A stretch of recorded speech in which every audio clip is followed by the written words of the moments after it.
Bonjour et bienvenue pour ce nouveau numéro de Tendance de Fond et j'ai le plaisir d'accueillir aujourd'hui sur le plateau Olivier Mespoulet, directeur développement et communication chez Seventure Partners. Bonjour Olivier. Bonjour.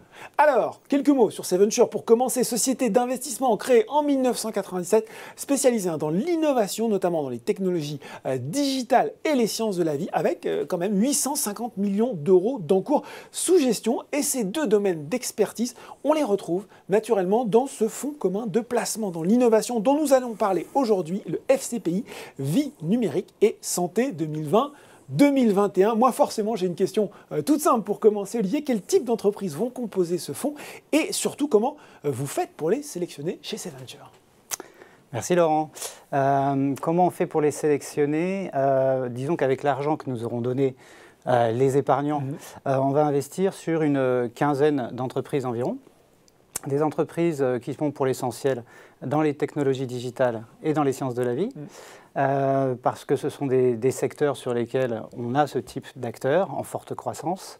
Alors, comment on fait pour les sélectionner? C'est vrai qu'on en rencontre 2500 à 3000 par an. On ne les rencontre pas tout à fait, mais on reçoit des dossiers. Et derrière, on a environ 800 entretien avec les dirigeants, avec les porteurs de projets.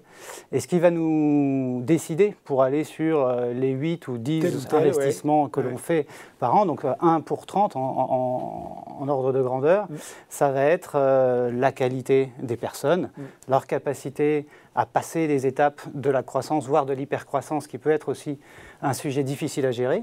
Et puis, ça va être évidemment, en fonction des expertises que l'on préfère, des expertises que l'on sait le mieux tester, challenger, la capacité que l'on estime de ces entreprises d'aller sur des belles histoires à 3 ans, 5 ans, on se projette, et même au-delà parfois, parfois il faut se projeter sur 10 ans.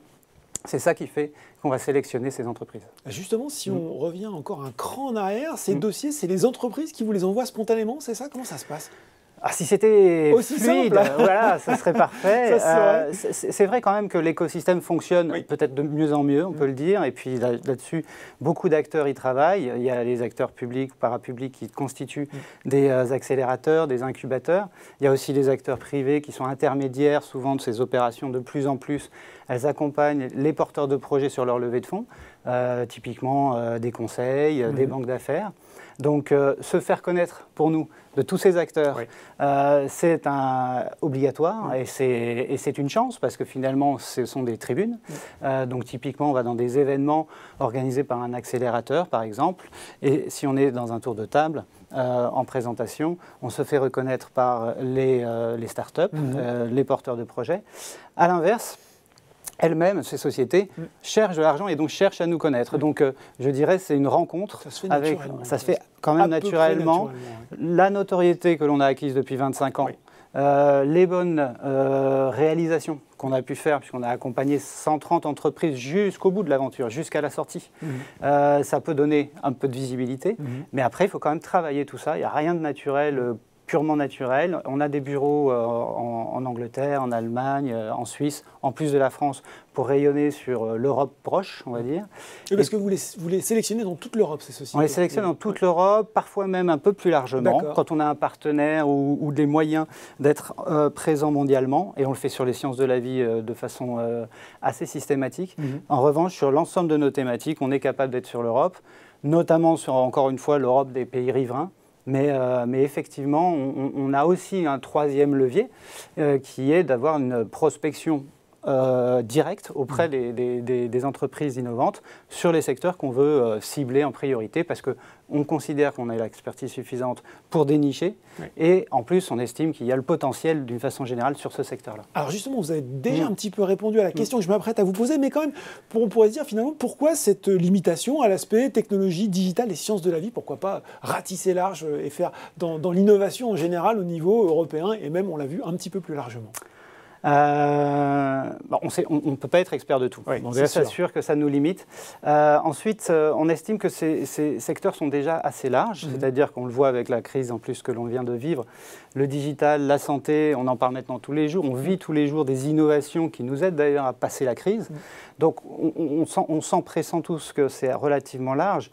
Après, historiquement, le venture capital s'est aussi construit comme ça. C'est-à-dire qu'aux États-Unis, quand les premiers ventures se sont constitués, ils ont pris l'option d'aller sur ces deux secteurs-là et d'y aller, je dirais, en parallèle, parce que ça se complète, ça crée finalement une répartition du risque un peu meilleure, mais on est bien sur deux secteurs qui sont propices à l'émergence de nouvelles structures un peu légères, sur lesquelles il y a beaucoup d'innovation. L'innovation est attendue, et donc on retrouve derrière, à toutes les étapes de la croissance de l'entreprise, des entreprises financières susceptibles d'investir.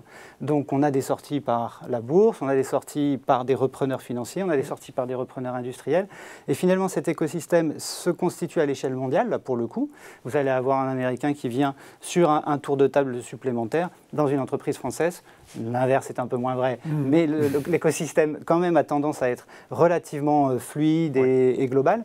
Et donc ça fait vraiment une différence quand on va choisir, nous, alors qu'on est au début de l'histoire, et quand on va soigner la sortie, parce que c'est bien ça qu'il faut apporter aussi à l'épargnant qui a investi. Donc d'avoir cette... C'est jamais une sécurité, mais d'avoir cet écosystème qui favorise ça, c'est très porteur. Bon, on l'a entendu dans votre réponse en filigrane, bien sûr, il y a cette notion du risque. On pense que c'est risqué justement d'investir dans l'innovation. Alors, même si, encore une fois, les performances passées ne présagent pas des performances futures, comment finalement se sont comportés les fonds précédents que vous avez lancés ?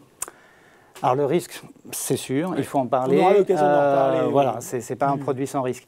Après, nous, comment on fait pour le traiter, le gérer, le limiter? On a une activité de gérant expérimenté, on crée un portefeuille, on met donc 15 lignes. Donc c'est-à-dire 15 entreprises dans lesquelles on a investi. On investit un petit peu plus si le risque est un petit peu moins fort, peut-être. On achète un peu moins cher si le risque est un peu plus fort. Donc ça fait partie vraiment...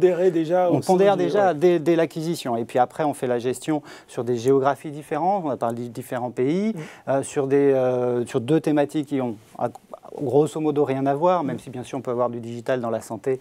Mais inversement, on peut avoir mais surtout c'est plutôt étanche quand même.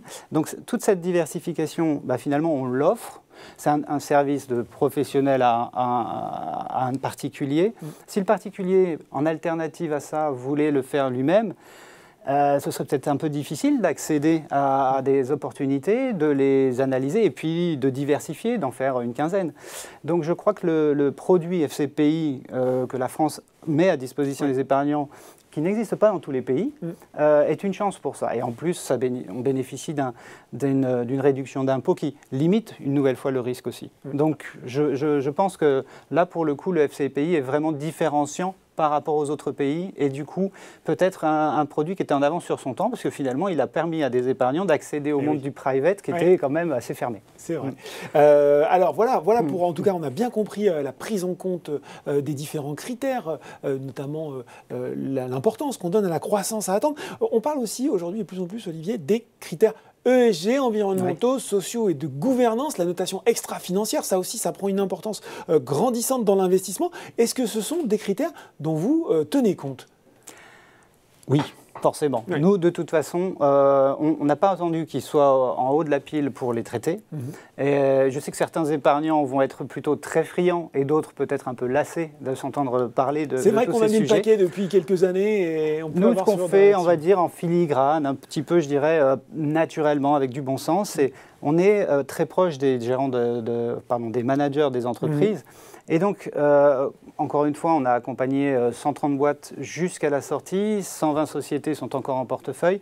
Ce qu'on fait de façon complètement, je dirais, en proximité avec les managers, c'est assurer cette gouvernance, justement. C'est assurer cette croissance sans trop de heurts, en alignant les intérêts des différents managers et pas seulement du fondateur qui a eu l'idée et qui a peut-être l'ensemble des parts, pour prendre des cas un peu caricaturaux. Donc on va être là avec des bons repères, des bons réflexes pour éviter qu'il y ait une gouvernance qui commence à être soit déséquilibrée, déséquilibrée par exemple. Et donc ça, c'est le premier sujet qui fait qu'on est assez légitime à parler de la gouvernance. Après, sur le social, ces sociétés-là, par nature, sont en croissance, recrutent beaucoup. Nous, on connaît beaucoup de monde qui a travaillé sur ces sujets, y compris des dirigeants de start-up, d'anciennes start-up qu'on a aidées. Et donc, on connaît un réseau. Et donc, si jamais il y a besoin de recrutement de personnes très qualifiées, par exemple, la société Croix a besoin d'un directeur commercial, éventuellement, ensuite, on pourra avoir besoin d'autres fonctions, on peut aider dans ce recrutement. Et on peut aider d'une façon générale à la création d'emplois, puisque l'investissement que l'on fait finance quasi systématiquement des créations de nouveaux postes. Et donc, sur le social, c'est via la création d'emplois que nous, on essaye de se mesurer. On estime qu'on a participé à la création de 5000 emplois. À l'échelle de ces sociétés qui sont jeunes et qui sont petites, c'est assez significatif. Après, sur l'environnement, c'est plus récent. Ça ne nous est pas aussi naturel, c'est pas aussi consubstantiel à notre activité, mais il y a des choses qui bougent là aussi, très fortement. Typiquement, en début 2022, on va faire un événement de sensibilisation auprès des dirigeants de nos startups dans le digital pour qu'elles sachent comment concrètement elles peuvent essayer d'avoir une empreinte carbone moins importante. Et là, on se sert là aussi des réseaux que l'on a en essayant de prendre un exemple dans un grand groupe de sobriété numérique, que ce soit le cloud, les vidéos en streaming, ce qu'on veut.